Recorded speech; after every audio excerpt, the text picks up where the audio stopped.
સમાચારોમાં આગળ વાત કરીએ તો વિરમગામ નજીક નળ સરોવર પક્ષી અભયારણ્યમાં છેલ્લા 2 વર્ષથી બોટિંગ બંધ, 300 બોટ થંભી જતા ચાલકોની રોજીરોટી છીનવાઈ। વડોદરામાં થયેલ હરણીકાંડ પછી નવી એસઓપી વગર બોટ વિહાર પર પ્રતિબંધ મૂકી દેવાયો છે। કાયલા વેકરિયા ગામના 300 પરિવારના ચૂલા સળગતા બંધ થતા તેઓ ભારે હાલાકી ભોગવી રહ્યા છે। શિયાળામાં નળ સરોવર વિદેશી પક્ષીઓનું આશ્રય સ્થાન બને છે અને પ્રવાસીઓ બોટિંગની મજા માણવાની સાથે વિવિધ પક્ષીઓને પણ નિહાળતા હોય છે, પરંતુ છેલ્લા 2 વર્ષથી બોટ બંધ હોવાથી પ્રવાસીઓ નિરાશા લઈને પરત ફરે છે। ગેટ પર એન્ટ્રી ફી વસૂલાય પણ અંદર કોઈ જ પ્રવૃત્તિ થતી નથી।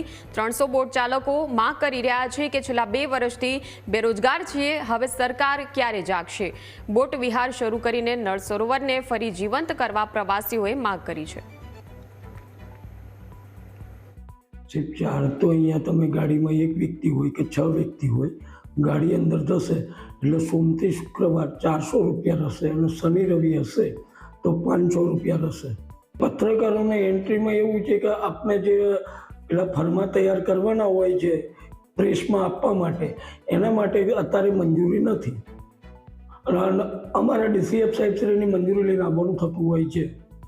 હાલમાં નળસરોવરની અંદર 300 બોટો છે અને તે બોટો લગભગ 2 વર્ષથી હરણીકાંડના બનાવ પછી સ્થિતિ બંધ છે તદ્દન રીતે, અને તેને ચાલુ કરવા માટે અમે લોકોએ નામદાર સરકારમાં કલેક્ટર સાહેબની કચેરીમાં 285 જણાની બોટનું લિસ્ટ સાથે અરજી કરેલ છે। કમનસીબી આવું એક છે કે સરળ અમારા 2 વર્ષથી બોટિંગ બંધ છે। ફરવા માટે નળ સરોવર, અને Nal Sarovar it is not first time, ઘણા બધા વર્ષોથી હું અનેક વાર આવું છું। પહેલાં બહુ સરસ સુંદર રીતે સંચાલન ચાલતું હતું, બોટિંગ મેં બહુ બધી વાર નંબર ઓફ ટાઈમ કર્યું છે, એટલે હું તો એ બી ઈચ્છું છું। અને બીજું સીન કેવો છે કે અહીંયા આવ્યા પછી ખબર પડી કે બોટિંગ બંધ હોવાના કારણે નળ સરોવર ટોટલી બંધ છે, એનું ઓપરેશન બંધ છે, ટોટલી બંધ છે। બરોબર, મારો ટાઈમ બગડ્યો, આખો દિવસ બગડ્યો, મારો ખર્ચો થયો, અને તેમ છતાં ધક્કો ખાઈને પાછો જઉં છું। એટલે મારી સરકારને એ નમ્ર વિનંતી છે કે બોટિંગ ચાલુ કરાવડાવો, જે બી રીતે નેગોશિએશન થાય કે આ આપણા જ બધા નાગરિકો છે દેશના, બરોબર, એ લોકો બોટિંગવાળા છે, વર્ષોથી આ પ્રોફેશન સાથે સંકળાયેલા છે, ઘણા બધા ફેમિલી એમના ચાલતા હશે, આના થકી એમના ફેમિલી નભે છે। તો સરકારને એવી રજૂઆત છે મારી કે આ લોકો સાથે નેગોશિએશન કરી અને શાંતિથી એવો રસ્તો કાઢો કે જેથી આ ફેમિલી પણ ખુશ થાય અને પર્યટકોને પણ આનંદ આવે।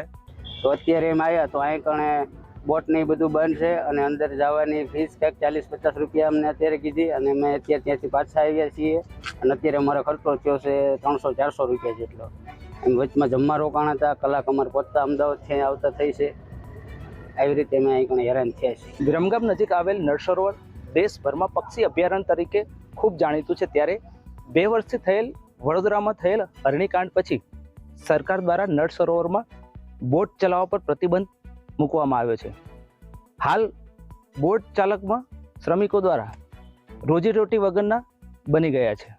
બીજી તરફ અહીં આવતા સહેલાણીઓ ગેટથી બહાર જતા પહોંચતા જાણવા મળે છે કે સહેલાણીઓ માટે બોટ બંધ કરવામાં આવી છે, ત્યારે નળ સરોવરમાં બોટની સહેલગાહ સહિતની પક્ષીઓને નિહાળવા નહીં મળતા મોટો ખર્ચ કરીને નળ સરોવર દ્વારા આવેલા પ્રવાસીઓ લીલા તોરણે પાછા ફરે છે।